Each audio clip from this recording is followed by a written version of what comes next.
Welcome to our budget work session. And the first thing that we're going to do is a roll call, please. Councilmember Sherburne. Here. Councilmember Dittrich. Here. Councilmember Pointer. Here. Councilmember Hamel. Here. Okay, thank you. Sam Ertl is here and he's going to talk to us about the Anderson Street Phase 2 part. Sam, would you come up and tell us what you know? So I know we've had some discussions on this, and we did phase 1 and then kind of the course of the last year too, as we've been through design with phase 1. I'll give kind of a brief overview just to make sure there's no surprises, no changes. Perry, jump in if there's anything I miss or that you want to add to. But so phase 2, yep, it'll pick off where phase 1 ends, which is on the south side of Union Street.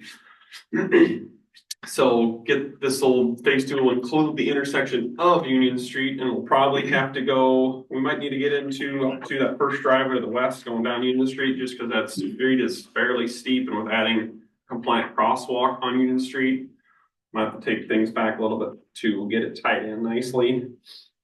And then proceed north to Prospect Street. Sidewalk along the east side will be similar to what will be the new corner of Anderson Street, where there'll be a 5-foot wide sidewalk on the east side and then 4 foot of green space between curb and sidewalk.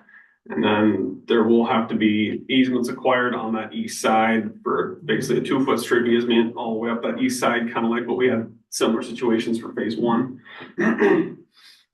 Sidewalk on the west side of Anderson Street will be at back curb through here. So kind of in preliminary discussions with staff, with some of the driveways that are real steep. Some of those driveways might end up going all the way up to the garage doors because they're fairly steep, especially on the southern portions. And then there's also quite a few trees along there. So trying to stay out of the trees, trying to help keep that sidewalk at back of curb to minimize the grade breaks of some of those steeper driveways. So with that, sidewalk will be about 2 foot from the right of way. So permanent easements on the west side will not be needed, but the temporary easements along the west side is in conjunction with the permanent ones on the east. Sanitary sewer, we'll have a clean out at the end of phase 1. So we'll basically remove that clean out and then hook up with the new sanitary main to get up to Union Street to get that a little bit deeper where it's fairly shallow now, and replace the manhole in the intersection, and then continue north. And then the sewer main will move into the center of the southbound traveled lane, which is what you'll see on the phase 1 of Anderson Street as well, just to get that off ground to kind of help with plowing. I think that was the main reason, wasn't it? Just kind of help plow protection. Water main is currently along the east side of Anderson Street. It'll stay on the east side, and then it'll get replaced with 8-inch PVC. All the way up to Prospect. Intersection of Prospect Street itself, try to minimize how much we have to remove that, knowing it's not that old of a street. So obviously I have to take some panels out to get the new water main tied in, and then whatever is necessary for the curb and gutter along the radiuses to get sidewalk ramps replaced and whatnot. No storm sewer along this one. There will be sub drain that will pick up from phase 1 and continue that north. It'll be the 8-inch diameter, and then we'll likely have, I know Jason's already gotten some inquiry about tapping in those sump pumps for the condos along the east side. So we'll see as we go up there if there's other property owners that want to tie in their sump pumps as well as sub drain to get that stuff off the street and underground. So yeah, design, easements, special assessments, which will be kind of same thing that we've done for, say, the last 2 projects.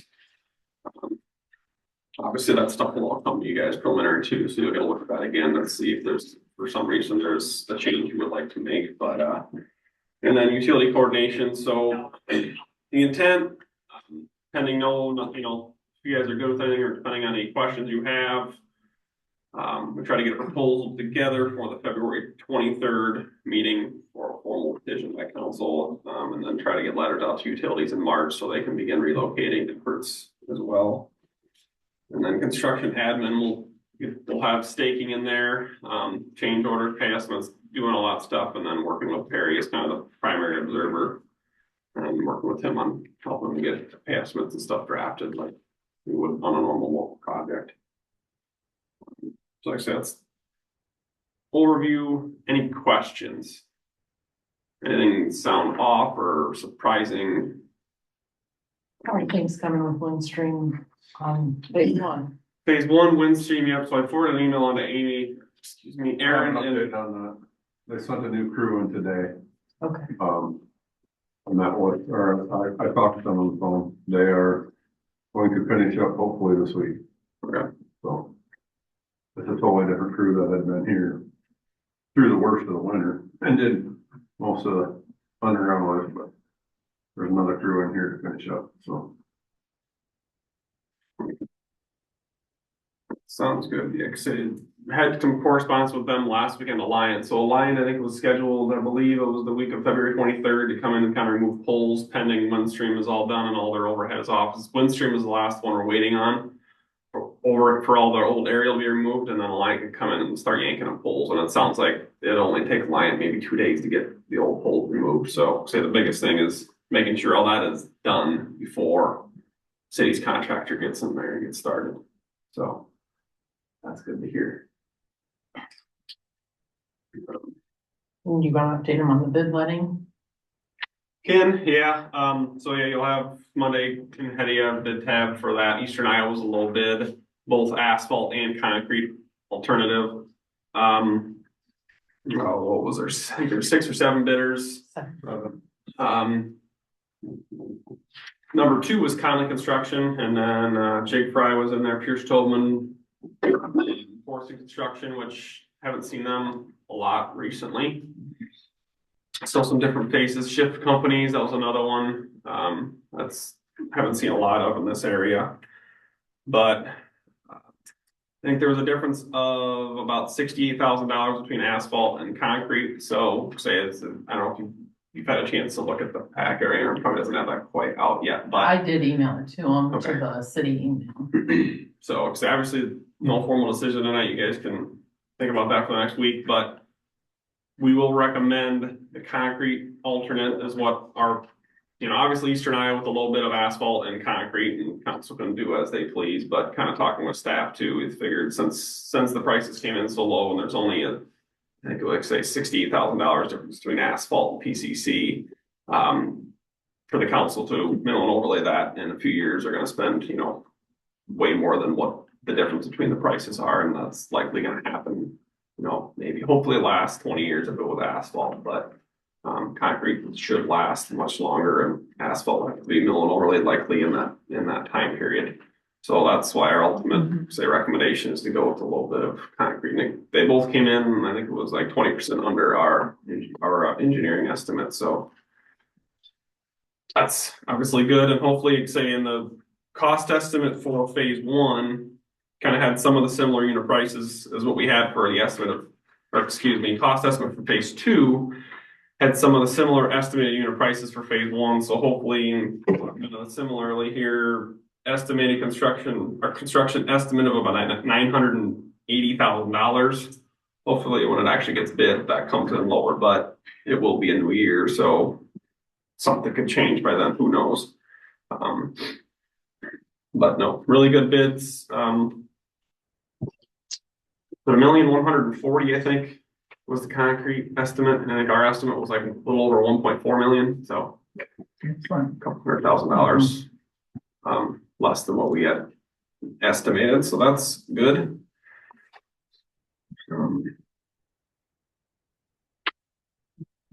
I was thinking there was more than that difference between the concrete and the asphalt. I think Was that only about 68? yeah, there was a big discrepancy if you go farther down the bid tab, but they were all within 100,000 of each other.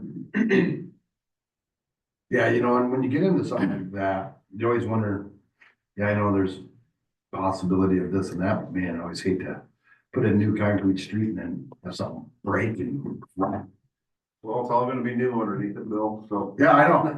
And Barry, you're the man to ask. You and Jason, you see more of the stuff that I have over the billions of years. I just drive on it. With an asphalt street, you're gonna be filling potholes in 7, 8 years, and 15 to 20, you're gonna be milling and overlaying it, and, you may do that 2 or 3 times before you have to repair or replace the concrete street. Right. And to go from Prospect to Main Street on a mill and overlay is not gonna be a cheap cheap deal. Well, that's why I said, you're the expert. We get a good sub base under it and the street put back in properly, it should last for a long, long. Yeah, because that's the problem we have now, that it really didn't have no Some sub. concrete's what I'm saying. And I think, you know, too, if, say, 6 years down the road, I think there'd be a potential too, where you could maybe put an 1.5 or 2 inch asphalt mat over top of the concrete too, and have that last for a little while before you have to totally, you know, rip up and scrap the concrete again too. So since the base will be there and there's sub drain, so it all should help. Hopefully keep the bumps and stuff away as long as possible. Yeah, I agree. Concrete's the way to go. I just worry. But it's all new. I mean, we're even doing water to the houses or. Everything will be, it'll all be new outside of the street. Yep, so sewer water services will get pretty much to the backside of the sidewalk, so if for some reason down the road, if anybody wants to connect on, they'll just have to rip up maybe sidewalk panels and not actually rip up the curb panel. Phase 2 will be the same thing. Should be able to do PVC water main, there shouldn't be less sites up in that area, so should be able to stick with PVC water main, and then I'm assuming Chad will go the same route with 1 inch plastic service lines. Same thing, we'll get them out to kind of the backside of the sidewalk. So if nobody wants to do anything now, maybe in 5 years down the road, if they want to do something, they're just ripping up the sidewalk panel or two and not getting into the street. And then once the council decides which way to proceed, I might have you update the special assessment plat for, sometimes we do that for after We bid. actually discussed that at the day of the bid, or the day after the bid, that we're kind of going through the bid prices for the assessed stuff, and Yeah. people could get a little better feeling as to where they stand on their stuff. Yeah, so after Monday. And I did look up brief, quickly to the sidewalk, I think everything, those specific bid items for the driveway and sidewalk, I believe they came in under what we had estimated too, so that's, you know, even though the whole bid came in low, sometimes those unit prices, depending on where they put their dollars and cents, they fluctuate or come in higher, but the unit prices for sidewalk and driveway, I believe both came under estimate, so for those specific bid items. The sump pump connections came in over, there's not a lot of them on this one, but those ones did come over what we had estimated, so that's, I guess that's a negative, but at least overall, the paving are the big items, biggies. That's their option if they want to hook up for cell correct? Yeah, I say we would, and I think the only ones would be kind of by the condos and then Gloria Kleesner. So there was only the two, well, I guess the 4 by the condos, but we've only heard from one person for sure if they really want to tie in, and then Gloria Kleesner right across from Fayette Street was the other one. The rest of them, we haven't heard anything from anybody else, so.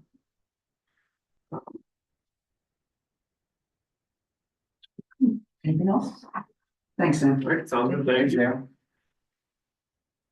Okay, next thing we are going to do is to get into the general fund budget review. So this is our chance to lean back and listen to you guys, tell us what you need. So Ben, can I start with you, please? So. Thanks, Barry. Okey-dokey. I can't say it. One, okay, more paperwork. Thank you. Aaron, else you Thank need you. anything? No, this is just like extra for.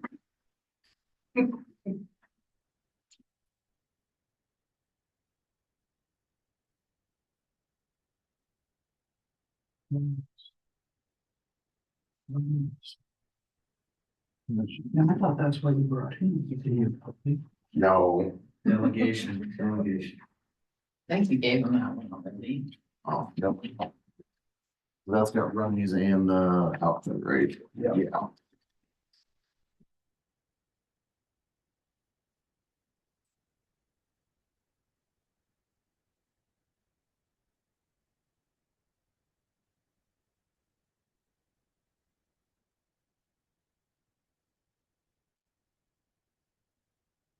Total budget.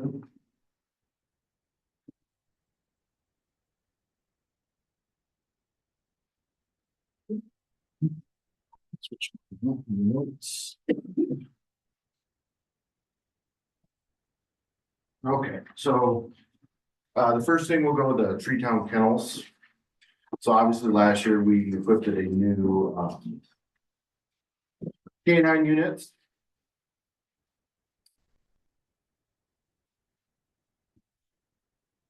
So with Ace retiring here in the next couple months, Sergeant Trumbull was able to strike a deal with Tree Town Kennels. So the reason why I'm going to this one first is because, they have agreed, what I'm gonna do is bring it to the council next week on Monday to see if we can pay for half of it. We currently have enough money in the K9 fund to pay for everything outright right now, which is why it's a good faith. So you'll see on the quote here too, the biggest reason I wanna do half now and half in July, the next fiscal year, is because they're offering a 3-year health warranty for genetic defects. So I'd like to get the dog, he's gonna go down and pick up the dog now to see how it cooperates first. And then he wants to start working on obedience right away, right? And they're willing to let us do that for now, but the nice thing is, over the next 6 months, Dave can work with the dog, get its work on obedience, but again, kind of get a feel for the health as well. So with that 3-year warranty, again, we won't pay anything after that. If that dog ends up losing its drive in the next 6 months for obedience or any of the prelims, we can take it back and get a new dog at no cost.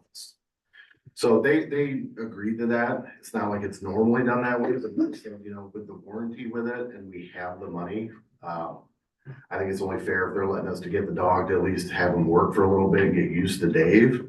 I think it's fair and a good faith effort just to give him something, especially with a warranty. 3 years is a long time for a dog. So that part's in there. Again, it's gonna be in the budget, but that's gonna be more so just for your guys' edification to see. On Monday, I'm gonna ask if we can pay for half of it right now. Doesn't make sense to have an $85,000 fee, no dog in it. So, And as he mentioned, there's a separate fund, police K9 fund, and it does have the funding available in it to pay for. the yeah, dog. it still has to be implemented into the budget because still money coming out for audited purposes, but Mhm. that's why I wanted you guys to see the numbers now, what the total cost of the new dog would be. That's including with all the 200 hours certification courses, all that within the first, you know, if that dog continues past obedience and needs to go get certified, that quote pays for everything. So, and even after the certification, the warranty still stands. So if something happens genetically wise afterwards, we still get another dog to pay for another dime for it, other than certifications if it gets to that point. So not a bad deal. How long does it last? Because obviously the dog's gonna get old at some point, so you can't. Yeah, it's hard to tell with canines. If it's healthy and so with this dog too, you'll notice it's a single purpose. We're not gonna do it by dog. That was Dave's decision. He runs the program and I support that. You know, he's had Ace for 7 years and he's never had to have him do a bite. So looking at it financially, if you've had a dog for 7 years, it's never come to there. You know, we've had a discussion about the safety aspect of it, because again, I mean, it's Sure. nice to have that. But he doesn't feel like it's necessary and I trust his judgment on that. If he's primarily using Ace right now for narcotics and that's taking up 100% of his duties, it doesn't make sense to maintain the certification over the course of 6 to 8 years of the dog if we're not using it. What is the cost of the certification for the bike? For a bite dog? Through there's USPCA and then, whatever Dave does, roughly about another $2,000 a year. So, I mean, over the course of 6 years, you're saving $12,000.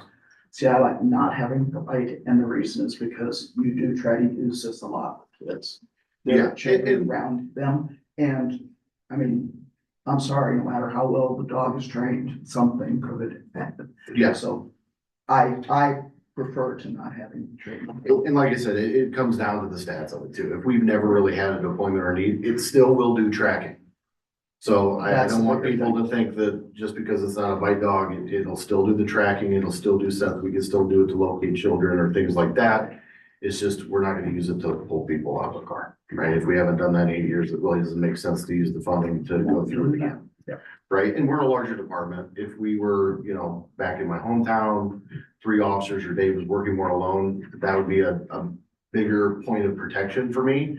But really, you know, Dave's call outs, he's always with somebody else, or he's always working with somebody else. Very rarely is he solo. So cost benefit analysis says we can try it this way. Okay, good. Okay. Next one, the same thing we kind of come up with every year. It's the budgetary estimate for a brand new vehicle and the outfit. So like I told you guys, when we did the K9 vehicle, I'm not a super fan of reusing old equipment. And to be fair, a lot of our equipment is severely outdated over the last couple of years. radar units, all these other things. So we kept it local. I got a quote and they were the lowest quote from Rundy's to get a brand new Durango. And then trying a different company that I worked with before. I know we went with Carl's for the K9 vehicle, but this is Sector Defense Group. They're out of Ankeny and they're all public safety. And it actually goes hand in hand. So the vehicle one, I'm not gonna bore you too much because that's, you guys have seen those year in, year out. Seems like every year it's on there. The numbers are there. The only difference in the reason why the outfit's higher again is because, you know, with new vehicles, you're getting light bars that are no longer compatible. Cages are no longer compatible. A lot of the, and like I said, a lot of the equipment, like our radars, all that other stuff is 10 to 15 years old and it's time to replace some new stuff. One of the other bigger items is storage solutions. We carry a lot of equipment in the trunk and it's just kind of back there, right? Especially for the chargers, there's not really a good place to put a tote. So you're gonna see a large increase on future builds too, because I want the officers to have storage solutions in the back. Again, we don't need fire extinguishers going off in the trunk or anything bad with a weapon or a rifle or anything like that, or a shotgun. Everything in there is secured by either keypad or code, so nobody else but the officer or officers can get into it. And then with that, like I said, so I believe it was, oh gosh, was it 2023 or 22? You guys had approved a upgrade for tablets in the cars. Tablets were good. They're useful if every officer has their own independent vehicle. Over the last couple of years, what we're finding out is because everything is routed into an officer's profile, okay? Our tablets just don't have the memory to withstand multiple officers sharing the tablets.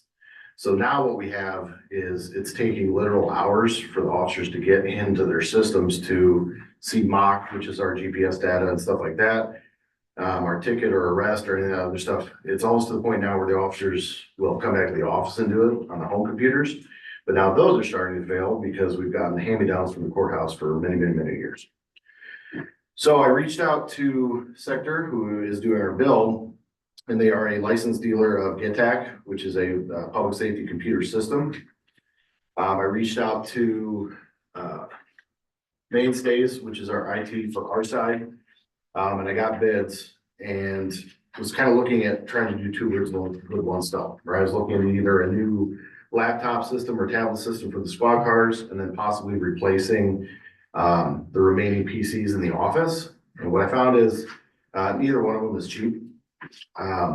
We just, with Josh and all his forensic interview, Sergeant Tremblay had a desktop that went out and wasn't able to be used for months. And so 2 towers were like $6,000 through them, and that was crazy, right? So we're looking at 8 other towers at, you know, what would that be? Double that, 3,000 roughly a piece. So what, $24,000, which is, it's rough, right? And then another, you know, whatever the proposal was for 6 units. Well, GetTac actually said, well, why don't you do this? Why don't you buy 10 laptops that you can be issued solely to an officer, right? So as an officer's employed here, they get a laptop as part of the required equipment. And what they can also do is offer a docking station for the car and the office.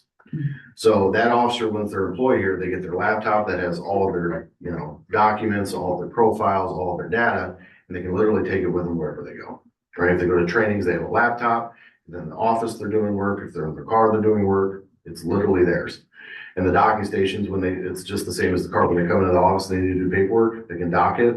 The docking station can be hooked up to our infrastructure for the internet, and they can plug and play just as they go to work. And so I actually thought that was a great idea, because you'll see the price here is $65,000 annually. So if we would have gone through a new tablet system and getting the computers, we would have spent, or I would have come to you guys about $100,000 for both tablets for the car and new computers for the office. This knocks out both of those for $65,000. Now I know money's tight. I just went to the legislature and I told some of you, I talked to a lot of representatives and senators about the cuts coming to the general fund. It makes me nervous, to say the least. So they did offer 2 different ways, right? Traditionally, Manchester, from my research, has shown that usually you guys buy things outright. So that outright price would be $65,997, or we can do a 5-year plan where every year it's 15. Each of these computers come with a 5-year warranty, which is great. You know, it's not failure proof as far as programs, but again, with it being a laptop and being removed in the cars, the nice thing is it's hardware warranty. So if an officer drops it, or if it gets dinged, or if it gets crushed, or whatever the case may be, it covers that, right? So any way that we want to cut that, how the budget looks, right? It would be the same contract as what we currently do with Axon, right? There is an interest there. It's done through a separate party, a housing system. We would just own the sector that $15,000 a year for those 5 years. So can I just ask a question here, Ben? So understanding how it currently is, it's like they have iPads, but it's like per vehicle versus each. Yeah, yeah, it's per vehicle. So we only have 6. So like right now, Jesse owns the car. Well, yeah. You share the car with 3 other officers, right? Essentially. So those are 3 profiles being loaded on the tablets. Yeah, okay, And- that's that's surprising to me, And the yeah. hard part about it is like we can fix it, but we're still spending money to fix it because then we have to call Mainstays, who has to remove the data and the profiles because it's obviously secure data because it's law enforcement systems. They don't have the ability to go in, delete profiles or really delete the documents. We have to have Mainstays do it. So every time we call them, we get a bill for having them come in after hours or during hours to fix it, to free up the memory so one of the guys can log in. So my thought was, well, it would be easier for any future employment too, is if one laptop was there instead of, you know, we just wipe it that one time and then once it's issued, it's theirs as long as they're here. I agree. Yeah. Okay, thank you. What squad car are they all using? 3 of them? What's that? What squad car are you saying that there are 3 of them sharing? So the 3 that are primarily shared are 1, which is the white Charger, 6, which is the white Charger, and then 4, which is the Explorer. And every single vehicle except for mine is equipped with those tablets. I still have a laptop from like 1990. So, you know, it's time, right? We have to, everything is digital now. Old equipment, yeah. Yeah, it takes a long time to get them logged in to get their stuff. And I've Well, been with these efficiency. ride-alongs, but No, go ahead. I'm just saying, yeah, if you've got equipment that's not responding quickly and the efficiency, that's frustrating. That's an eye-opening. I would have assumed as just a private citizen that each one in this day and age would have their own computer. No, I mean, and it's kind of like at, your workspace, you have your. yeah, and it's not, you know, we're not fiscally able to give every officer. No, understand, but Which I, don't get me wrong. looks like you're getting a but- plan though. Yeah, this is the best scenario to fix a lot of the technological problems. And again, I'm not gonna lie to you, I mean, it's expensive, but I do Oh, appreciate the 5-year warranty, right?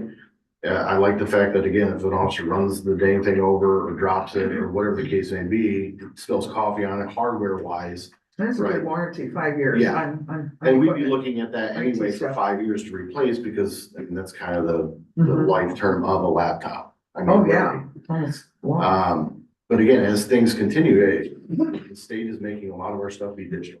We don't do paper really anymore. Oh, sure. And like I said, I like the fact that if they go to a training, it's their computer, you know what I mean? Oh, It's ours, but it's theirs. They can maintain their documents, Right. everything they have is always gonna be at their fingertips, whether they're working or not. It's their equipment for their job. Yep. Yeah, agreed. So what are we paying right now for that equipment?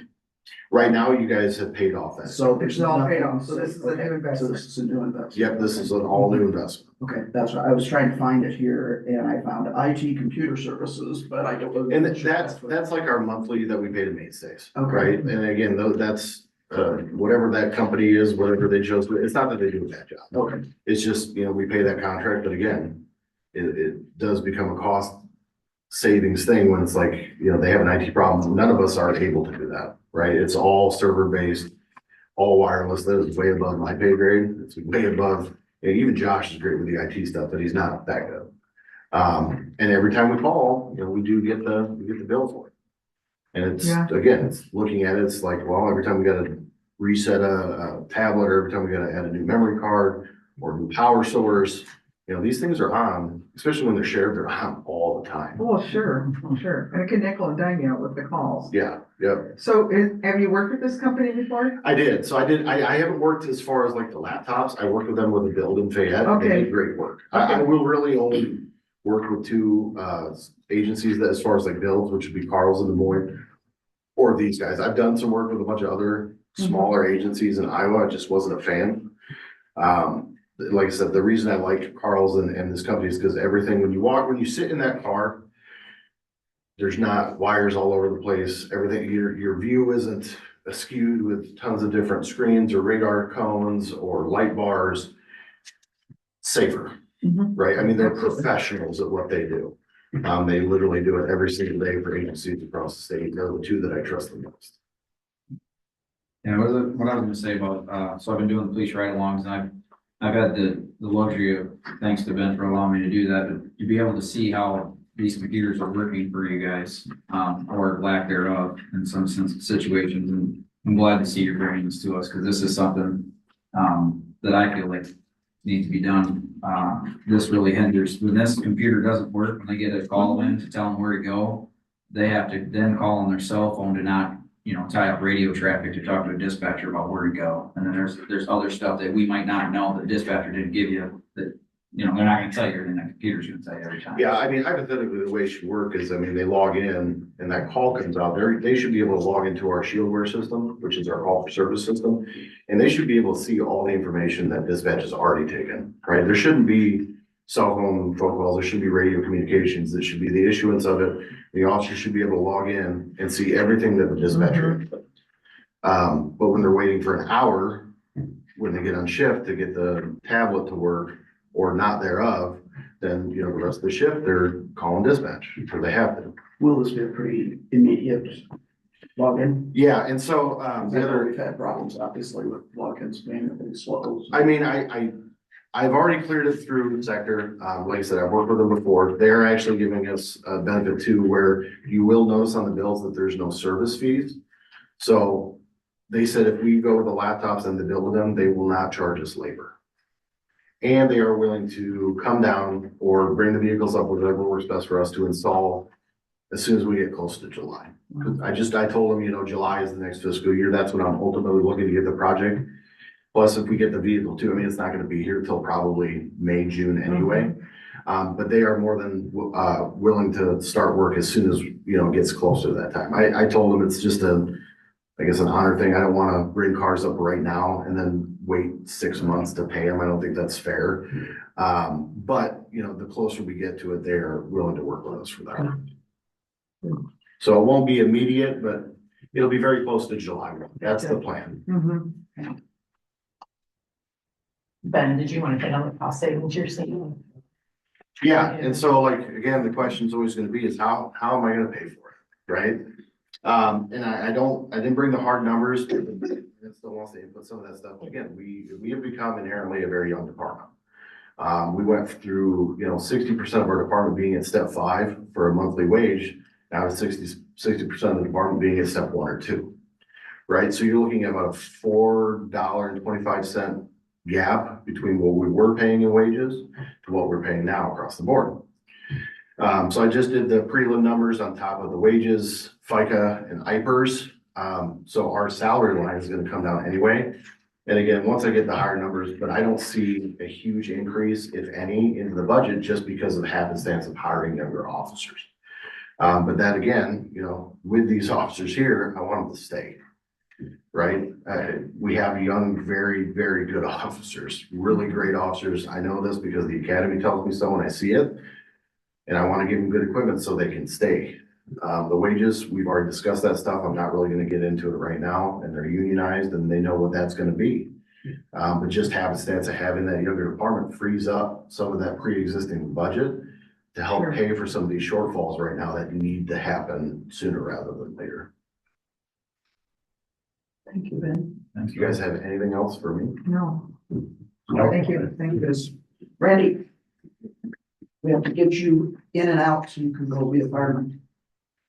If you will. Here's my handout. Oh, my gosh. Didn't you do a nice job on that spreadsheet? Yes. So impressive. Randy, I had I know, man, I'm standing, you have to be at the computer for hours. Hours. Hours.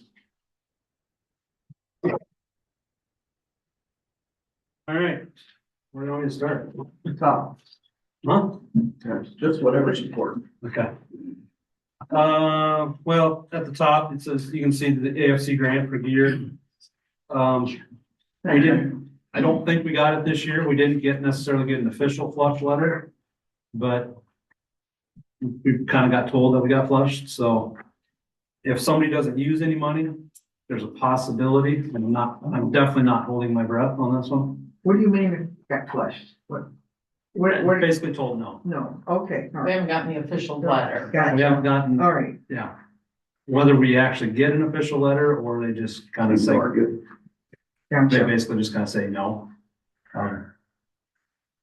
So we'll try again next year. My guess is that probably next year we'll probably try for air packs instead of gear. But there are other grant opportunities with different organizations that we're probably gonna try for as well. I was gonna say that, Delaware County, this is one they always give away. Foundation for the future. And Yeah, I mean, that'd be a good one, at least try to break into them, especially And they just here, opened their window for grants. you know. Okay, yeah. So there's a few other fire related grant opportunities that, we'll take a look at and see if we can get something out of them. Work comp, as you can see, is going to go up. The IMWCA physicals. That is gonna be driven by work comp. So Aaron, you kind of know more about it than I do. So they, it's been a requirement and we did do it, what did we say, 5 years ago? 5 years. Well, 21, 22, you're, Yeah, Yeah. yeah, that was the initial time that they had made it a requirement with IMWCA, our work comp carrier, that every officer or every fireman Fireman. get a physical, and so we worked with RMC. Now, some departments hadn't been as responsive as we were, so now IMWCA is going to really clamp down on that, so they are gonna make sure that every 5 years, every new officer gets physical right away, or every new fireman gets a physical right away, and then every 5 years, everyone is getting a physical again, and every year I will have to submit the physical forms for everybody. Mhm. That's I just see. their mechanism to double check to make sure that you're following. that we're following Requirements. the requirements, because it is, the fire departments are probably one of their biggest loss categories. Sure. So, Geez, I've had to have my physical. Geez, I started having mine way back when the tank was cheap. Now It's always been kind of a thing for us. I don't know if it was necessarily required, but we always told the guys, first year, get your physical, 1 every 5. It's not much of a change for us necessarily, but it's just gonna be more. we just have to track it, I think, a little bit more than it has in, IMWCA is gonna require us to submit those. We do have a company I'm reaching out to that will come on site and just do the physicals there. They work with a lot of cities around us, which might be easy, just come on if we coordinate on a Monday or a weekend and just have everybody report to the department and Which, knock out the physicals quick. yeah, because every new firefighter has to have it the first year. The whole department has to have it within 3 and then 5 years after that. Yeah. So, and we kind of talked about it as a department and everybody just said, if we can just get it knocked out, get it done, let's just get it done. Just get it done over with. Yeah, and it'll be easier if they all just do it at the same time, because then I don't have to remember that Randy needs it this year and Yeah. Joe needs it this year, and so. So that's coming. You can see our solar panels are starting to work quite well. Yeah. During the winter months, obviously with the shorter snow and shorter days, they don't work quite as well, but, we've seen a pretty significant savings. Yeah, and I think I probably could even go lower than that, but I'd rather estimate on the high side, just to make sure we're covered, but they're doing a great job. Yeah, doing good. You can see general insurance is going up. We're going to buy, this year, we're gonna buy 5 sets of gear. Next year, we'll probably buy 5 more sets of gear. By doing that, we can kind of rotate gear, so not everybody has to have gear at the same time. Stuff's really expensive. Based off that rotation, how long will it take you to get through the entire department? Probably 5 years, 5, 6 And then years. start again And then start probably, again, is yeah. what's the lifespan on? Lifespans 10 to 15. Okay. I mean, my gear, I don't go in much anymore. My gear just doesn't get beat up. The guys that go in all the time and on all the fires, their gear gets beat up. So if, like my gear might last 10 or 15 years, no problem. Some other guys, 5 years and it's junk. But your old gear didn't look so good. Yeah. Going in. Yeah. So we're gonna, you just keep rotating new gear in and that way we can keep ahead of it instead of get behind the eight ball and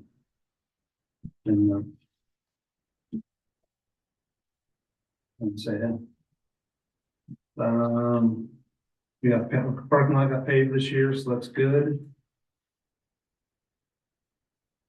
So at the very bottom, you can see the 176 replacement. That number's a little scary. Thankfully, with our truck reserve fund, whatever we don't spend for the year, we just roll into a fund. So depending on how much we have of that, we can put towards that new truck. The association usually kicks in a little bit of money as well. We have our own money, so we can throw a little bit of money at that. And then whatever's left over is kind of what the city has always kind of picked up overall. So depending on how those numbers work out, it's not 650,000 for the city. For the general fund, yeah. And we may have some revenues from the sale of those 2 trucks too, depending on if they sell. If they sell, then we can just throw that money at it as well, so. Yep. On the table tonight was this packet, which has the sheet from last time, but then each individual sheet which shows the revenue offset on it, so it gives you a little more detail than this. So we have the truck in there. The rough numbers now about what the association will give and how much is in the truck reserve. So we'll play with those numbers as we get closer and see. Yeah, if we don't get another truck for 2 years, then maybe we have a little bit more in the truck reserve fund to roll over. And the lead time on a fire truck is? Depends on the truck. If you do a spec build or a custom build, obviously the timeline's longer. Sounds like if we just buy a truck off the stock truck off the assembly line, which I think we're gonna do because they're cheaper. And by the time it seems like every time we spec a truck, about 2 years later, the equipment changes and then what we spec just doesn't work anyway. So we'll just make what we get work. If you put the trucks out for people to start Yes, bidding on, have you had any interest? yes, Oh, okay. yes. Perfect. On the one that's got 1,500 gallons, we've had a couple people contact us already. Good, good. I'm glad to hear that there's interest. Yeah. I was afraid that during this time of the year, you were gonna have trouble because of budgeting. But, Yeah. well, But yeah, good. yeah. I'm glad to hear Yeah, so I think there's some fire companies that want that 1,500 gallons of water. That maybe they don't necessarily have that capability or want that additional capability. it. Good. So, yeah. Yeah. So we've had a little bit of interest on one of the trucks so far and we'll see how that goes. Did I answer your question, Bill? Yeah. Okay. Yeah, I've asked you in the firehouse and I've asked you before, but I always want to keep bringing that up because as we talk about the fire truck and we're in budget session, if we do push it for any reason, like and bring awareness to everybody that we're not gonna get it next week. No, it's probably a regular line truck. 5 or 6 months maybe. They might even have, they might have 2 or 3 laying, I'd say laying around, but just, sitting on a dealership lot. Like any other car, then maybe the timeline's a little quicker. So I'm not as worried about timeline as if we were speccing a truck. Okay. Anything else? Thanks, Randy. Thank you. Thanks, man. Allison.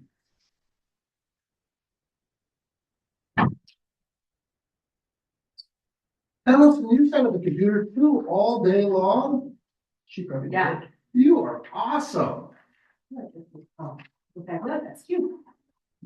Yep. Never get bored, you just slip down like that's a email. Yeah. Oh, I don't know nothing about taxes, so. All right. So there's a couple of things, the first line item on there is Delaware County Library taxes. I actually went back and looked at the county's meetings, and it has not been on their agenda yet. When I started 4 years ago, it had just been signed. So I started February 7th and it had just been signed, so I don't know when it will come, but as soon as it comes, I'll just let her know. Do we need to maybe get a hold of Carla or? Possibly, I talked to them when we had the flu shot. Okay, I talked to her and Shirley, okay, so, and they kind of said in January, so we'll just, okay. Let me well, know. I imagine it'll be soon, and if we don't, I'll talk with my Delaware County Library Association tomorrow as Okay. well. We have a meeting, and I'll just see if there's anything that we need to do Thanks, more. Randy. So that's the first thing. Most of my budget will stay the same, through the end of this year and next year, barring any major issues with the building. That typically is what ends up popping up, is building issues. There are two changes that I'm looking at, telephone and internet. I'm asking for $500 additional this year and then continue that into next year. Right now, even with E-rate, which for those of you who don't know what E-rate is, it's a federal program that, I can get, internet. They pay 70% of my internet. And so it's kind of a process I'm actually gonna be doing starting it next week. But it looks like it's gonna probably be between $150 and $200 every month. And so with that $200 a month, it's gonna be closer to $2,500 than it is to $2,000. So if I were to get a lower rate, then we can discuss what would be for the next fiscal year if we wanted to make it go, put it down again. And then printing and publication we did advertise for the children's librarian position in November and December for 2 weeks. It was roughly $330 to do so. And I just asked for an extra additional $100 to cover that, and then continue it at $400 because it seems like that's about what it cost. Between $130, $150 for 2 weeks, depending on what your ad is and how big it is. So those are kind of my two changes. Looking down, everything else pretty much stays similar or the same. Capital improvements, we kind of talked a little bit. We're looking at doing the downstairs restroom ADA update, and that is roughly $40,000. I did apply for a grant through the ALA, and I will hear back on March 2nd. That's for rural libraries in general. And I applied for either the 10,000 or the 20,000. You can apply for one or the other or both. And I just said, I'll take either. But if the grant is awarded, that would just take that amount off the top of what you guys had. It'll probably be a little bit longer process too, because I have 8 to 10 hours of training that I have to do before we even get to the part where then I have a meeting with the public for them to look at our plan, and then I can change things depending on what the public says, and then we can start. So it'll be a little longer process if I were to get the grant than it would be if we just started, depending on if they can just start right away. I do have this small meeting room downstairs, and that I kind of estimated roughly about $20,000. And I would use gift and trust money for that. So that is not it wouldn't be out of the city's budget for that. And it's kind of nice because then we can kind of do what we feel like we need to do in those rooms to make them accessible and usable for all patrons and things. So there are several other projects that we're looking at completing in the next couple of years. But those will most likely be completed with gift and trust money because and they're not on this right now, but if they were to be more than $20,000, it'd be something I would talk with Aaron, and we would change the budget for the specific gift and wherever we're taking it out of. So, for gift and trust specifically, you will notice on the second page, the very last part of on the top part of it, there's one new, line item.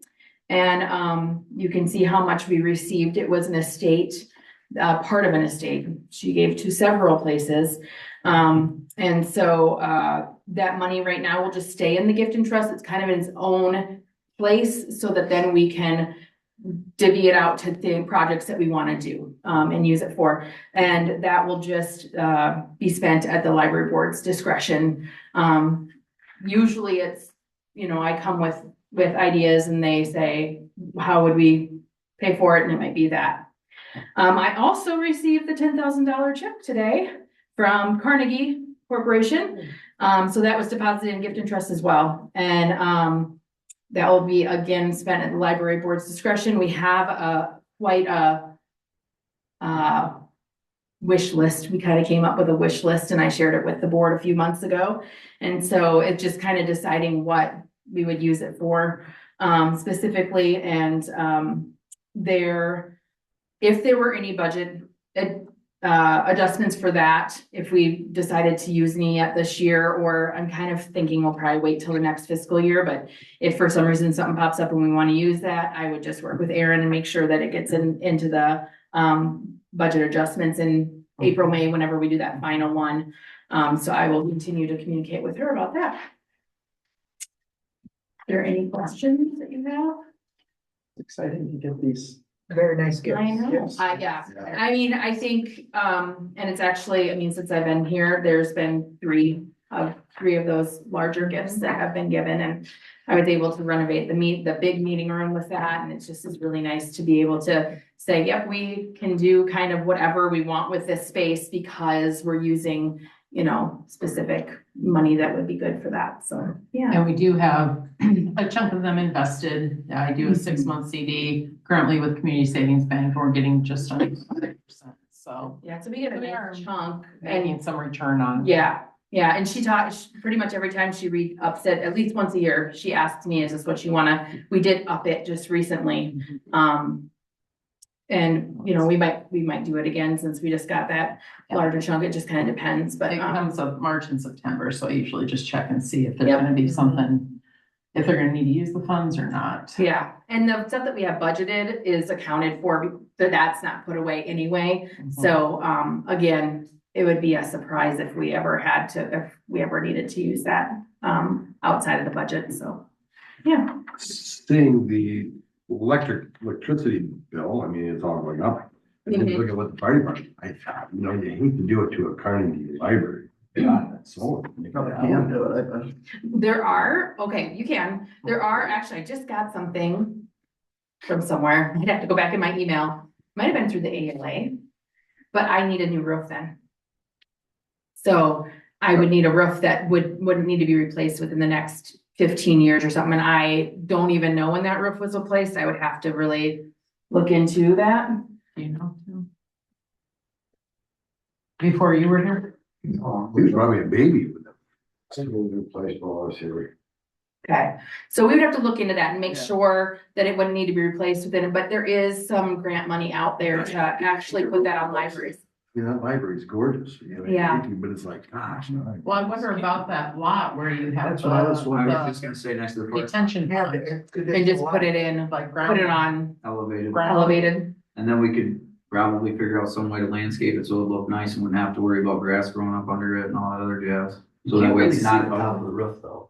Well, that. Yeah. you can see it on the- So I think, Why is that? and it would probably be on the south side of the building, Yeah, so it is the front of the building, but to actually see it, they really have to look, I think. I would think so too. with that. well, and they're also not just solar panels too. I mean, they've got solar shingle things. Yeah. That Tesla makes and stuff that is gonna be more of an architectural look and it Yeah. won't look off. Oh, really? Yeah. I didn't know. I surely can look into that, it's kind of an every year deal. Well, I saw that and I'm like, well, that's not for me probably, cause I'd have to get a new, Yeah, I'm Rough not trying too. to spend more money for solar, but I'm geez, when you see some of the savings at the fire department. Yeah. it's like, Well, and oh, I'm hoping there is a little bit more savings too with the fact that we got, I mean, most of my air conditioners, Your systems. our have been systems updated. are better and they've been updated. And so I'm hoping that that will help too quite a bit. We have a lot of lights and a lot How of, long have we had solar on the fire department now? Operational? year and a half. 1 year? I was gonna say. I mean, all hooked up and fully operational, it's been over a year. Probably not quite. Not quite. I mean, that's Pretty some, close. that's something to kind of keep in mind too. I mean, I've had solar for, I don't know, a couple of years. I took them off and then put them back on this year again. So like there was that kick, but I was down $15 a month for electric bill. Mhm. And then this winter I'm getting, that's rough, but it's just because I didn't have the buildup in the bank, so to say. Sure. So, I mean, that's something to kind of keep in mind. Fire department might not even be seeing the max savings yet on theirs. Just Yeah. Performance wise. So, Yeah, so well, I mean, I surely can look into it a little deeper, but there was an email that I got about a grant to be able to do that for libraries we're really nationwide working on keeping things as environmentally sound as possible for libraries, and that's a big movement to do, so, yeah. It might not hurt for us just to look at it citywide, maybe. I'm sure those companies would, like Ed Wolf Cole or those companies would Yeah. come in and could. the one thing I would advise though, if we're gonna go solar large scale, to really take time to and do our homework on who we have do it. I have a buddy of mine that lives up by Baum Park that had a company do his, they went bankrupt. The company I used to do mine is bankrupt. So Mhm. just to kind of keep in mind, these solar companies are dropping like flies left and right now. So it's just something, yes, it's gonna save us a lot of money. I'm 100% in support of it. But now I have to find somebody that's gonna take care of my solar panels because that company's gone. Sure. So just to kind of keep in mind. Yeah. But yeah, I believe going solar citywide would be amazing. I'd love to do it. Sewer plant would be wonderful. I Yes. know they looked at it several years ago and I can't remember what the result was, but I meet with Perry tomorrow, so I'll talk with him about that, and he might even still have a contact from when they were looking at it. I mean, there's gotta be some room to put that thing up high, and I know it's a flood thing, but put it up high, or not high, but high enough where it's along the fence and. Mhm. We do have to keep that swale though, right? Because of the amount of parking lot that you have, we have to have, Yeah, that's retention. that's a retention, so Yeah. it's not like. It would have to be up higher. But you could put poles in that retention. Yes. Right, Yeah. right, Yeah. but I'm saying we can't just, Filling it. No, Right we there. cannot fill in that retention, because it no. has to remain. Yeah, the way that it is sloped and everything, it has, and we do, if it's really rainy, I mean, we do get. Yeah. It does go right off into it, and so we would need to have a spot for that to go. So the retention part, we would not be able to fill in, and I do agree that we could probably put, make it elevated, and so it would just it would depend. Make them look cool. Yeah, We got I think we got a lot of great minds in the city here that if we decided to go that way, we'd find a way to make that happen. I'm very Yeah, confident. well, I can look for that email again and shoot Okay. it your way, so you can That'd be kind of great. see what it says, and, if I deleted that, I still think I can. find it. Computers running all the time. Yeah, all the time, we hardly ever turn them off because it takes a while to get on, and yeah, yeah, Okay. All right. Anything else for Allison? Okay, Thanks. thanks, Allison. Yep. Doug?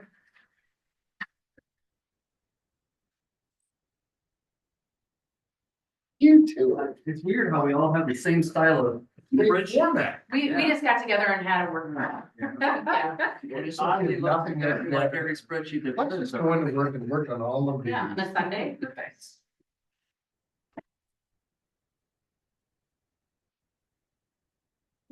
Okay, so starting from the top, I'm gonna skip past the first one because we'll talk about that here later on. There's not a whole lot that sticks out until the second page. And you get down to capital improvements, and that's when we talk about our portion of the mower, snow blower replacement. That would be replacing the John Deere tractor that we use for rough mowing as our secondary mower in the places that are a little bit rougher, where we need a 4-wheel drive or we need something that can attack a little bit harder spots to mow. And then that also is our primary snow removal for the parks, the sidewalks, downtown, any place that we do that doesn't involve a bigger truck or the skid loader. So that would be about a $30,000 cost to replace that one. That would be split between street department and Parks and Recreation Department. And then we would look at possibly using some funds out of the bikeway walkway maintenance line to pay for a portion of that, because we'd use that on the bikeway walkway, and trails. And then also included on that capital improvements would be the Terrell Park playground resurfacing. This wasn't something that I necessarily had in mind this soon, but it has not weathered well. So that would be the rubber surfacing at the Terrell Park, Rahr with Colton playground. We have patched multiple places over the years. Those places have become more multiple, bigger, and deeper. So then therefore, we don't have the fall protection that we need for the playground, and it doesn't look good, and it's become a maintenance nightmare. And so in looking at replacing the resurfacing is something that I'd like to get done, as soon as possible, obviously. But I've looked at multiple different styles and gotten a few quotes, or a few estimates, I should say, to replace it. That would be to go with the exact style that we have now, which is a poured in place, which is the little rubber pellets that look smooth and you can get designs in them. I'm not a huge fan because ours didn't weather very well. It hasn't held up well. I know other places that have, but personal experience, I don't love it. It's also about $100,000 to replace that whole setup. We could go with the tiles, which is what we have at Central Park. Those have weathered very well. However, they don't look quite as nice as you go forward. If you go look at it right now, those are supposed to be alternating green and beige and green and beige, and they have designs and a hopscotch design. Over time, they turn black essentially, because it dirt and debris creeps in. Works well, holds up well, still safe, but again, I think it was about $90,000 to replace. So I was looking at a different company and a different style, and I believe that we could probably get it done for $55,000 or slightly less, and that would be taking what we have existing there, filling in all of the patches, the low spots with surface. And then essentially what it would be is you would shave off a little bit of the edge and you would go over top of it with turf. So it would look like a miniature golf course, or it's essentially fake grass. And so you'd still have artificial turf, correct, yes. So you would have all the fall protection because the surface below is still the same, but then you would have the turf over top, which is a fairly popular trend right now because it looks clean, it weathers well, it's easy to clean. You don't have kids picking and pulling at the rubber pellets. You don't have any of the heaving that goes on. So that was one. And again, I haven't gotten a specific quote, but the estimate was in the $55,000 range. And so if that's the route that we go and can go with that, then I would look at getting a couple other quotes from different companies. There's not just one that does it, but I know of one for sure that I've talked to that came up and took a look and gave the idea. So that would be one way to get it done, have it look really nice, be safe, and quite a bit of savings as opposed to redoing the entire thing. You don't have to worry about redoing the rock underneath, the drainage, all of the things that are associated with redoing the entire thing. Basically, the sub base is still there. And so that one's kind of a big one now, safety, aesthetics, and it's deteriorating. We will probably patch a few spots here and there in this spring, seeing how it weathered, but last year was an accelerated deterioration, I guess is the way I would put it. And one of the things that I'm looking into right now is trying to get some funding help from the Terrell Trust, which sits at GMB Bank not our local GMB Bank, but we've run into, I guess, some difficulty getting funds out of that. So we're working with the local bank here to see if we can't get a little bit more cooperation and coordination with trying to get some of those funds out. I have applied in the past or requested some funds in the past that have been turned down for various reasons. But I think this one would be a fairly obvious one, but we don't know. So I'm going to look into trying to get some funds out of that trust to help pay for that as well. And there is money in that trust. It's just It's been much more difficult since it's not been managed in Manchester anymore. That's a shame, because the trust Yeah. is for the park. Yes, when it was managed in For our Manchester. part, no other turtle park? No, it's just our Carroll So Park. that's disappointing to hear that. Why is the maintenance going away from here? Or did it go away? Well, First It's their State head had, office. First State had it, and then GMB bought First State out. Yeah, GNB investments are handled down in Grundy Center. yeah, Grundy Center's head office. So, And so, yeah, it has nothing to do with the local office, it's the I trust mean, I know manager. more of a corporation on Yes. this before, I just out of curiosity of why. Yeah, I applied back when we redid the tennis courts, I applied back when we did the playground itself and, was Those trying to were turned replace down? the fence and we got a little bit for the, playground or for the, tennis court project. But, essentially was told that they don't want to, bleed too much out of it. What are they holding it for then? I mean. they're making money on. Well, I know, 'cause I know how this stuff works. Yeah. Yeah. So, So, I mean, we need, we're working with, yeah, we contacted Sarah I Mauer. mean, it is a specialty service and trust services, so I can see where it got located, whatever. but Yeah, but we're still, trying to see who Who can help who facilitate? makes the decisions, because before it was like Joe Wewell and Sure. Tom Hansen, and it was fairly easy to approach them. They oversaw Sure. I guess it, and then so we would go to them, we would be able to say, hey, this is what we want to Yeah. do. Just get connected to the right person. Yeah, but it's not a fund that is managed by the city, so we have to jump through the Yes. hoops. mhm. Is there certainly any we're chance looking of moving it?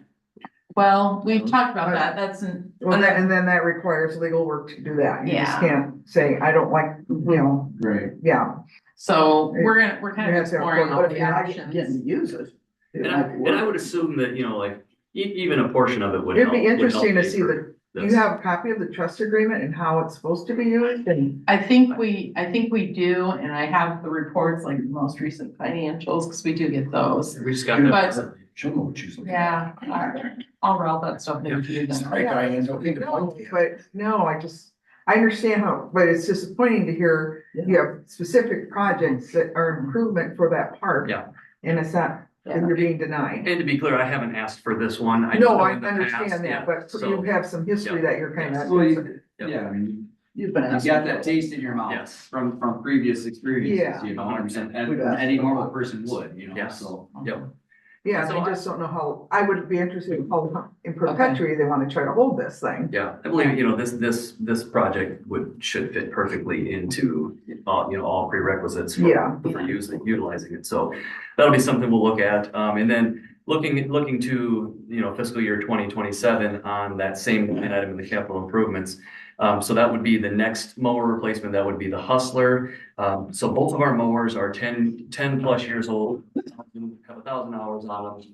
The Hustler has held up really, really well. It's definitely, not as big of a need as the John Deere would be. The John Deere is like I said, is our primary, snow removal. And it is also, it's kind of an inconvenient piece of machinery is the way I'll put it. It's got a very small cab.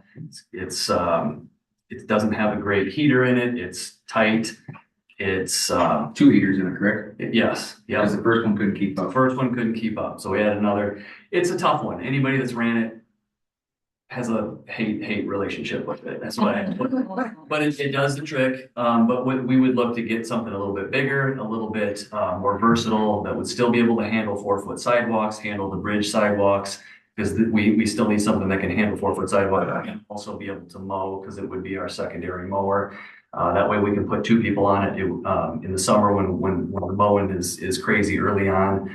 And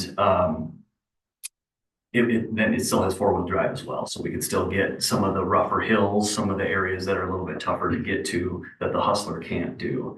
So the next year then, I don't want to do 2 mowers in the same year. I'd rather space them out. I feel like the Hustler could last. And actually both of them could last, but if they go, then we're out our primary snow machine. And then also same thing, if the Hustler goes, then we would be in a bind, because that thing really is a lot faster and more efficient at mowing what we mow. Just to be clear, we mow Terrell Park, we mow Seabrook Park, those 2, because we need to control around playgrounds, around the pool, and around youth soccer and events at Seabrook Park. And then we also do a lot of outlying areas, the disc golf, dog park, some of the places that we want to have a little bit more control, or things that pop up from time to time.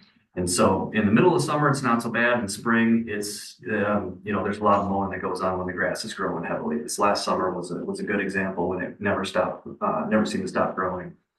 But then moving forward, then also looking at 2027, we've got the second park truck replacement. Eventually, we need to do that. We have, again, you guys know from last year, we replaced the one truck, and now we still have the other one that is definitely reaching the end of its life. That would be the street department, Jason's old truck. And then Central Park basketball, tennis court, tennis and pickleball court replacement. So I don't remember how much we've talked about this in detail, but the long and the short of it is the tennis courts are not as old as the basketball court. When we redid the tennis courts, we had to raise them up so we could have a grade so that we could divert the water in the correct spots. So if you go from the tennis court to the basketball court, it drops down a little bit lower, especially in the center of it. The basketball court is placed over top of where the old central schoolhouse was. So we've experienced sinkholes where the foundation, I'm assuming, is eroding away or deteriorating. So we've fixed some sinkholes. It's pretty uneven. The basketball court has been there for ages and ages. And so what I would like to do would be to redo the area, get the correct grade, replace the tennis courts with pickleball courts. The demand is there for that. And then also redo the basketball courts in the same area so we can have it all meshed together well. And I do have plans with that. Fairground has put together some diagrams and plans at an estimate of a $200,000 cost. So if you want to, if you haven't seen them, let me know. I can definitely show them to you, but that would be something in the future in fiscal year 2027 that we'd be looking for. And then moving down, just a couple of the notes there under the aquatic center revenues. Some of the numbers may look different from year to year. One of them that with the notes there is because swim team reimbursement for coaches. We've been a pass-through for the swim team coaches' wages. So we pay them out of ours and they reimburse us. So sometimes when you look at pool reports and you look at these line items, they'll look a little different in the last 2 years because that's the first time we started doing that. And then on down a little further, we have Connect Team scheduling software. So last year we moved to Connect Team, which is an app that we do our pool scheduling with. So now every pool employee has the app on their phone where they can pick up a shift, drop a shift, know when the scheduling is, so we don't have to go off of one paper schedule in the office.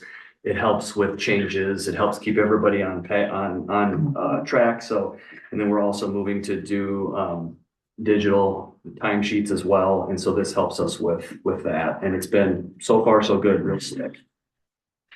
And then with the buildings and grounds, just real quick on the slide repair. So we did the slide repair this year. Just wanted to, if you look at some of those numbers and see where are some of the big items that have come out of this year specifically. Well, we did the slide repair. We've ordered a new rescue board. We ordered new ADA handrails. We needed to get a new pool amp and radio. We did some painting and caulking as well as a staff fridge. So those numbers are up a little bit due to those things. And looking forward with the capital improvements, obviously we've finished the locker room paint, floor and ceiling, the seal, and also we purchased pool vacuum last year. And looking forward to next year, we have we need to get some new chairs and lounge chairs. We have a set of them that are probably a good 15 years old, maybe a little bit longer. So about 5 years ago, I replaced half of them, and next year I'll be looking to replace the other half of those.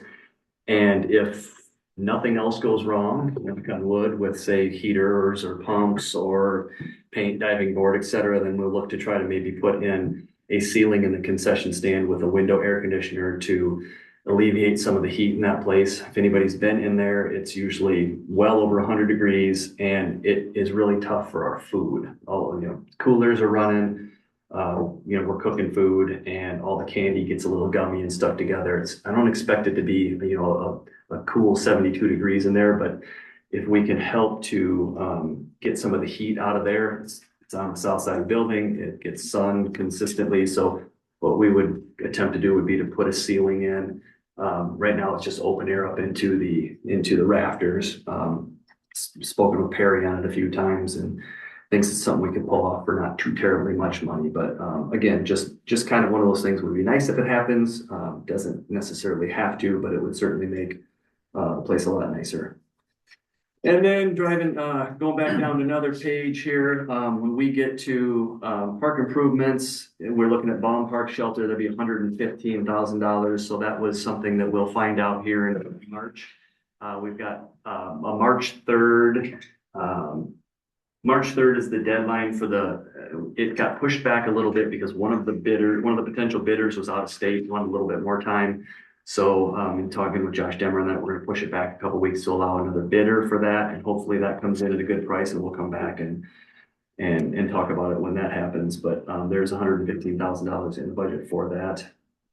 And that's out of the park improvement That's out of fund, the which park, is yeah. monies from hotel motel tax.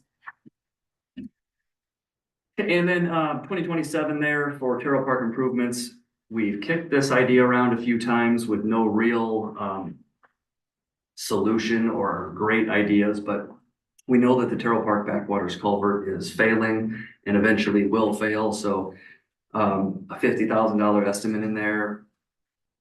It's not my area of expertise, but I know that we eventually we will have to figure something out there, so it's in there, discussion to be continued. And then at the very, very bottom of that page, relocation of the course, we did the disc golf course, of course, moved, so we had some costs associated with that. We will have a few more associated with it, getting the signage back up, and then pouring a few extra tee pads for the holes, as well as I'd like to plant some trees around the area in that back open field to add some border, add some aesthetics to it. And then on the back page, in case you're curious there, the Grand Avenue Trail extension is on there, obviously with the 333,000.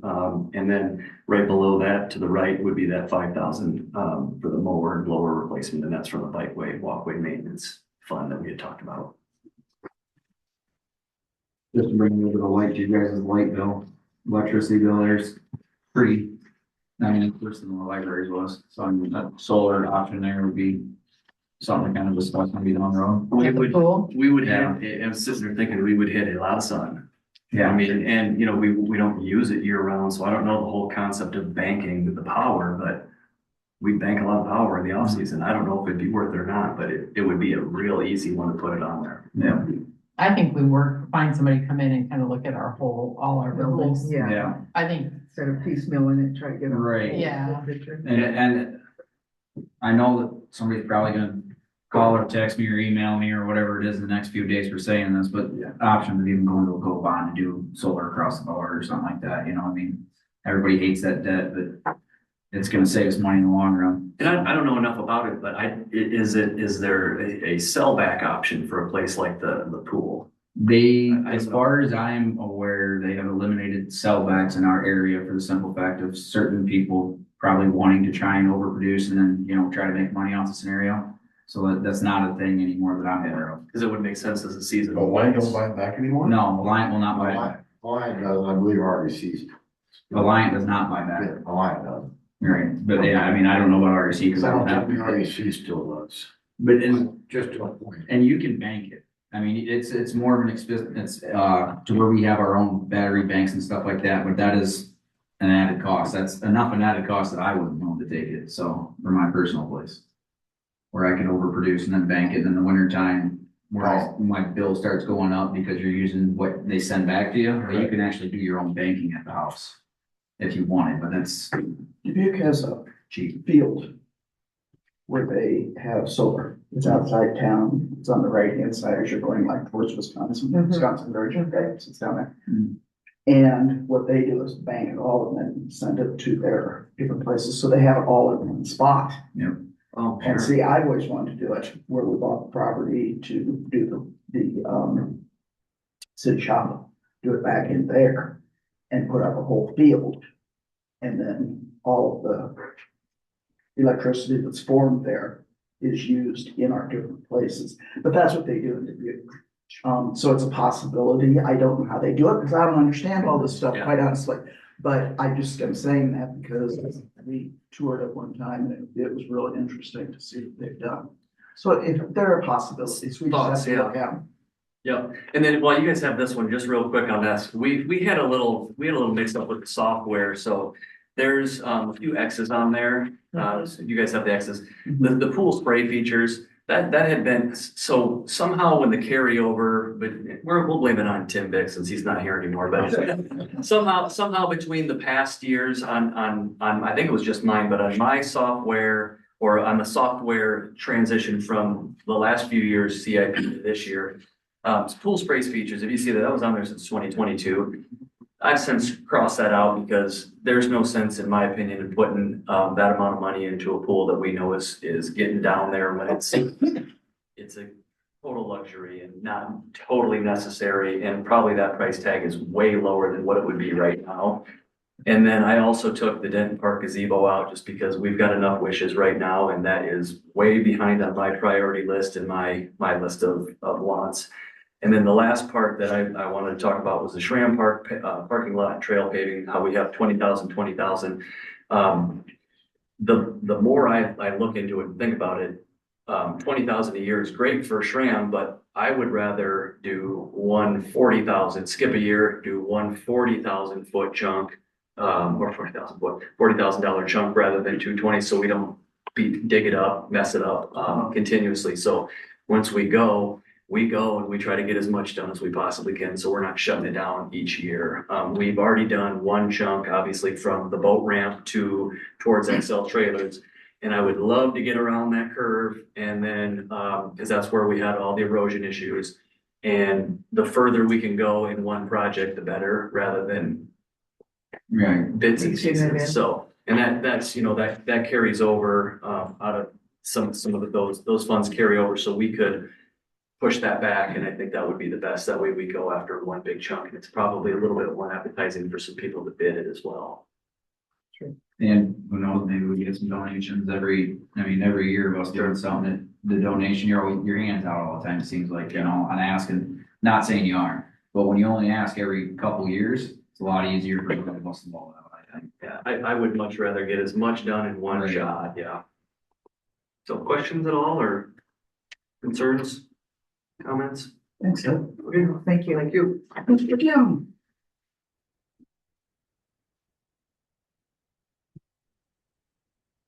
You too sat at your computer all day. I had a couple of napkins in my pocket, I would look at department before. But building department budget handed it to you, Bill. I didn't announce the fourth thing, but I get the basketball. Why does this look like a bar napkin? Thank you.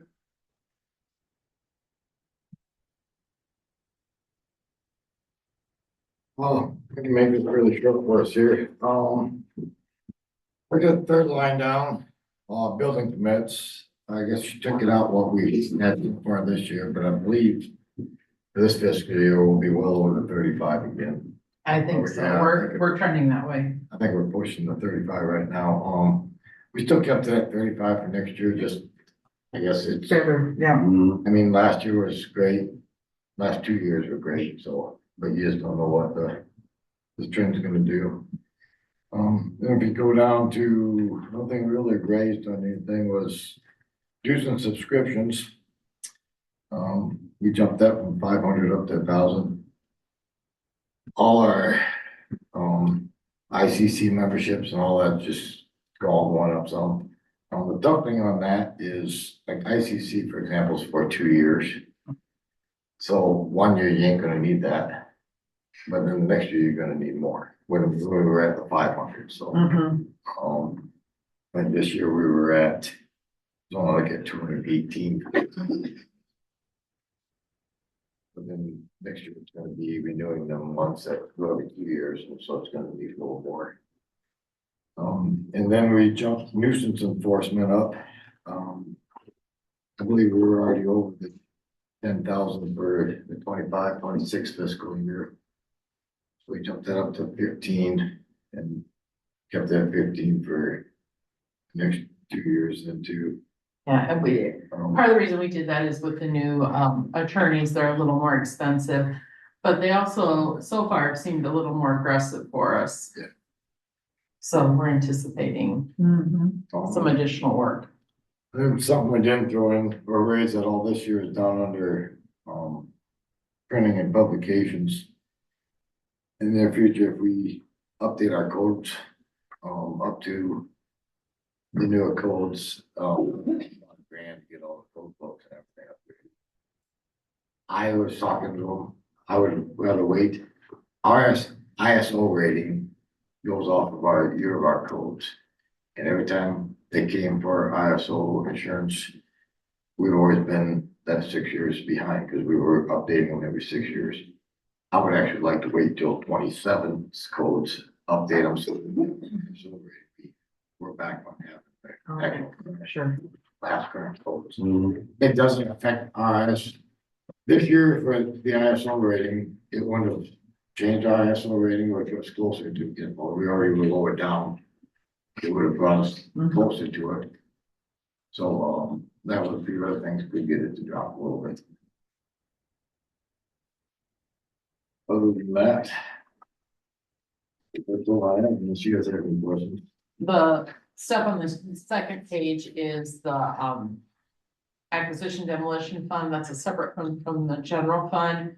That is where we put the money when we sold the Gay Street properties, so any of those properties that we acquire. That's where we put the proceeds when we sell them in there. It used to be where we had housing grants, and if somebody sold their house before the 5-year or 10-year term of the housing grant, then they would have to pay that back the city a portion of that money. And so we used to put the proceeds from that in there. We're pretty much done with all those housing grants now. They've all run their term.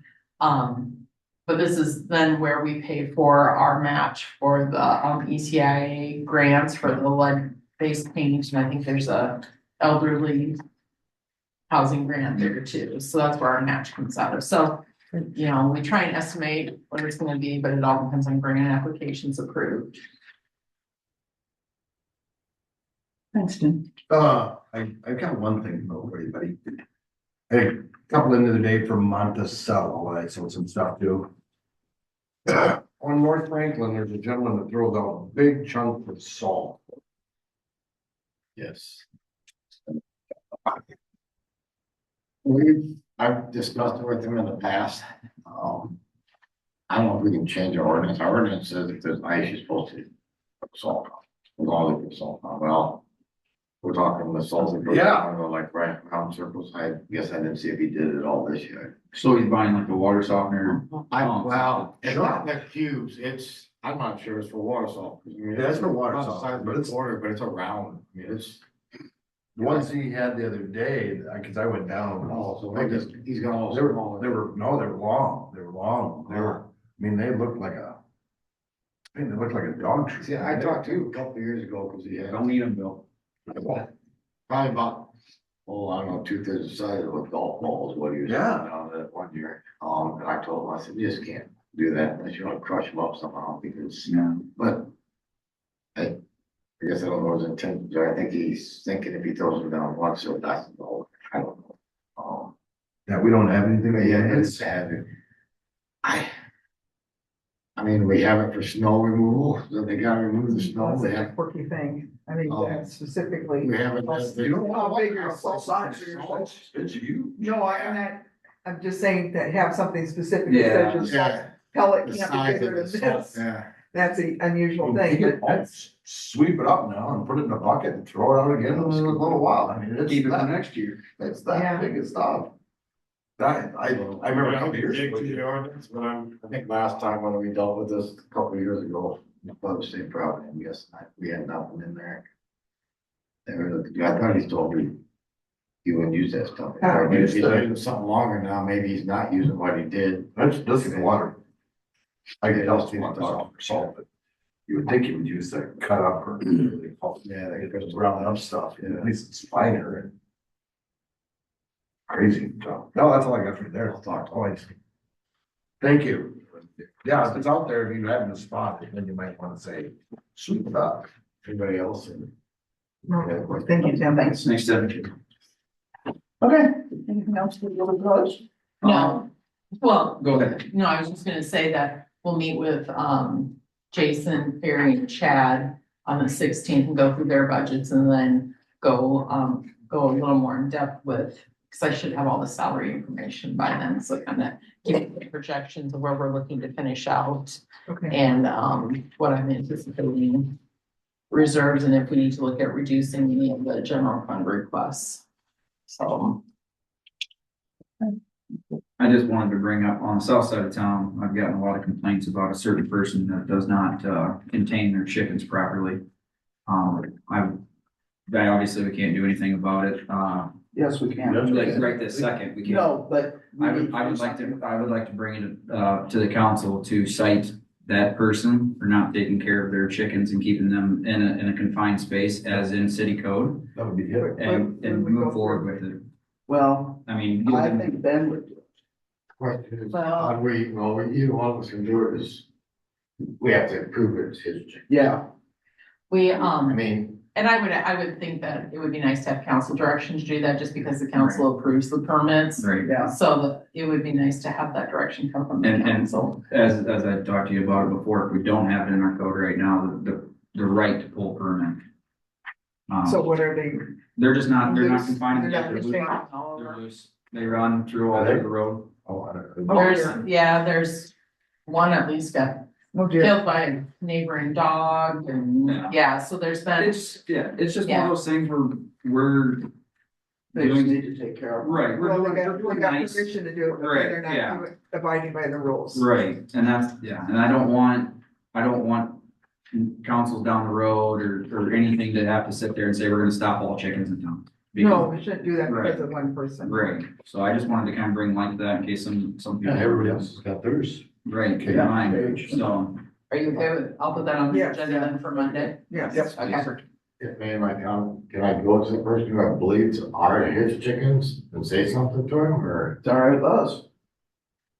I think it's fair to say, right, Well, I'm pretty sure that it the is. council is looking at this. Right. You either need to get them in a cage or you're gonna be told that you can't keep them anymore.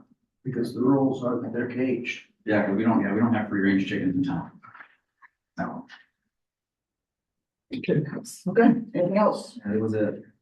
No. Okay, I make a motion to adjourn. okay, seconds, and you're adjourned. And Monday we have another meeting.